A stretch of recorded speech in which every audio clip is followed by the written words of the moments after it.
Hello,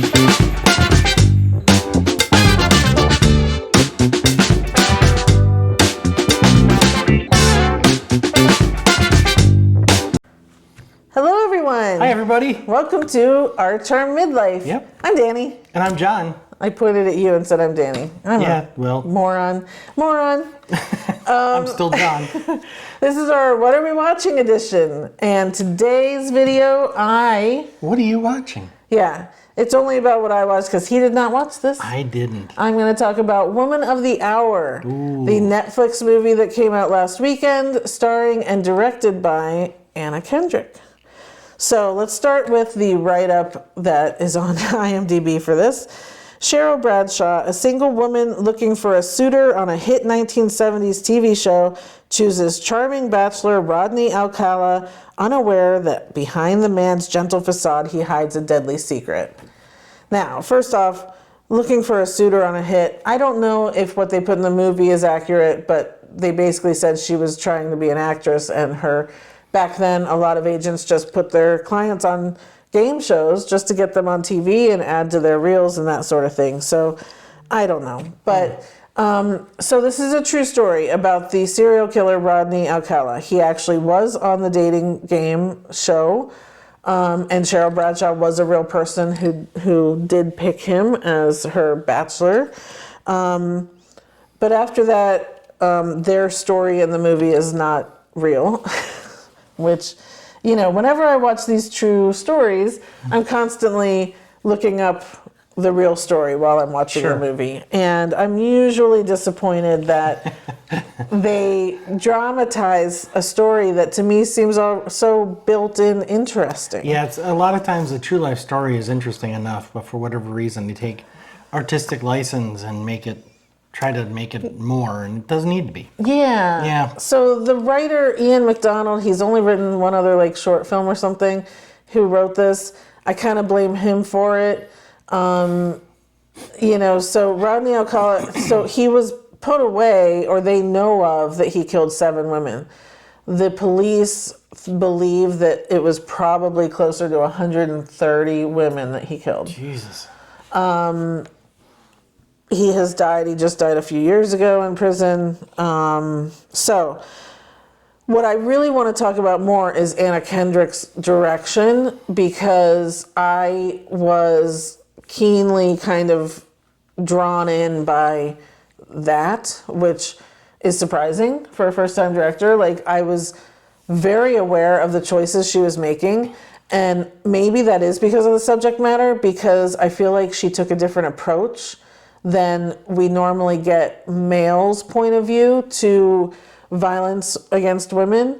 And so having this female point of view, I feel like felt more in my belly. So, little difference between her and Scorsese, huh? Yeah. And part of that is she didn't really show a lot of the actual violence.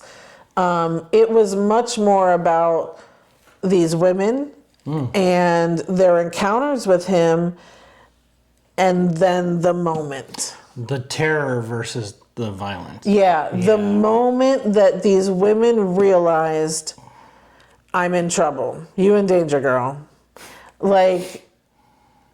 You don't get to see that in so many other movies, or I watch all the Law and Orders and all that. You don't get to see that moment, and you don't get to feel it. And I'm telling you, the opening sequence, I was it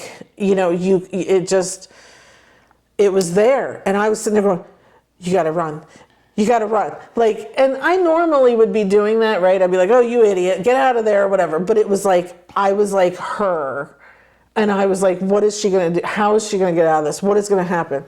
And so she kind of showed, I think she showed us 5 of these women or something, I think. And there's that moment in each of them where it's you think things are okay, you're having a decent conversation, and every woman watching this is gonna know, all of a sudden that dude just went creepy. It's such a, it happens right on a hair's line of just, nope, and I'm no longer okay. And am I going to be able to get out of this?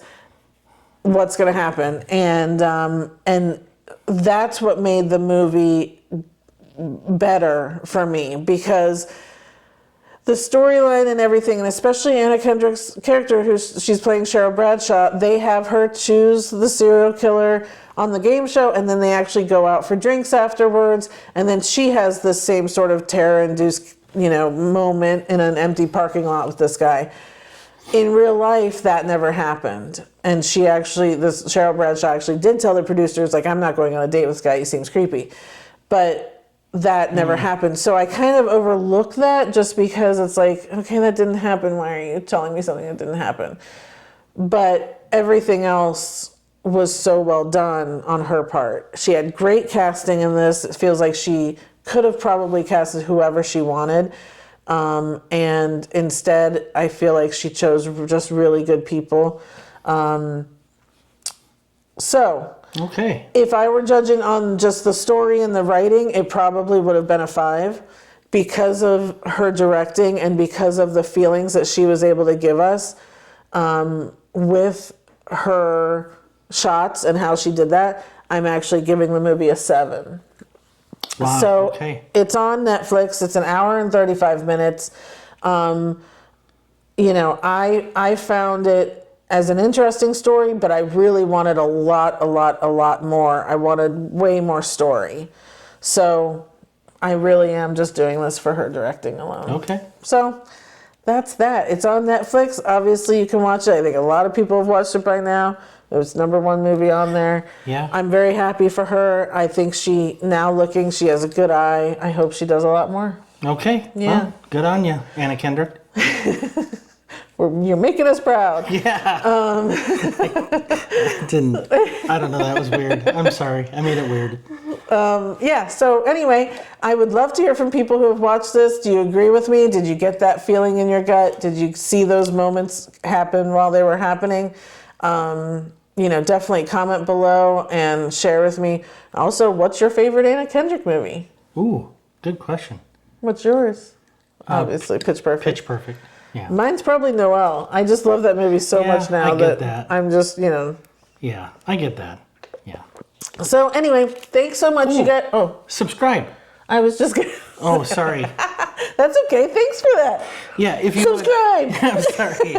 Freeze frame. Like Ryan Gosling. Subscribe. No, it helps us out a lot, and we appreciate it. You're not in trouble. I apologize. I'm sorry. That was terrible. But we appreciate it if you would. It's like when Nick on New Girl, he's like, freeze frame. He's like, but I'm up here. My legs are up here. You don't remember that. Anyway, okay.